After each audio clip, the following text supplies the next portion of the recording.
brought you by Silver Pumps and Motors. Top quality और consistent performance के लिए सिर्फ सिल्वर पंप्स नाम याद रखना। ఉడుం పట్టు గురించి విన్నాం, కానీ లావు పట్టు గురించి ఎప్పుడైనా విన్నారా? ఎస్, లిక్కర్ స్కామ్ నిందితుల పని పట్టడమే తన పట్టు అంటున్నారు లావు శ్రీకృష్ణదేవరాయలు.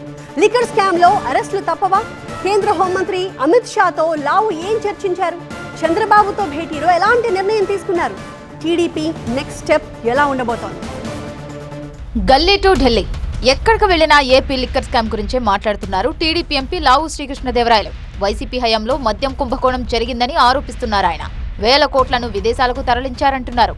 తాజాగా చంద్రబాబును కలిసిన ఎంపీ లావు ఢిల్లీ పరిణామాలను ముఖ్యమంత్రికి వివరించారు. కేంద్ర హోంమంత్రితో భేటీ విషయాలను చంద్రబాబుకు పూసగుచ్చినట్టు చెప్పారు లావు.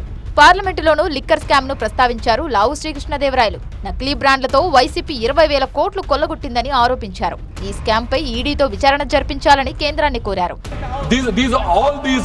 All these belong to state of Andhra Pradesh. It belong to people of Andhra Pradesh. So we request the ED to investigate into every issue. మంగళవారం కేంద్ర హోంమంత్రి అమిత్ షాను కలిసిన ఎంపీ ఆయనతో పాటు లిక్కర్ కుంభకోణంపైన చర్చించినట్టు సమాచారం. లిక్కర్ స్కామ్ తో సంబంధం ఉన్న ఏ ఒక్క వైసీపీ నేతను వదిలిపెట్టే ప్రసక్తే లేదంటున్నారు ఎంపీ లావు శ్రీకృష్ణదేవరాయలు. జరగని లిక్కర్ స్కామ్ పై శ్రీకృష్ణదేవరాయలు హడావిడి చేస్తున్నారంటూ విమర్శిస్తున్నారు వైసీపీ నేతలు. పిట్ట బెదిరింపులకు భయపడేది లేదంటున్నారు.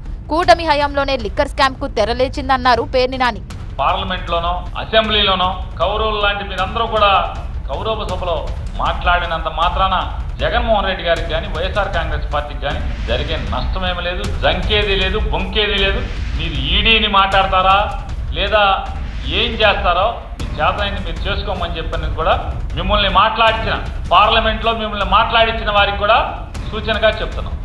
మరోవైపు వైసీపీ హయాంలో మద్యం అమ్మకాలపై అక్రమాలు జరిగాయంటూ సిఐడి కేసు నమోదు చేసింది.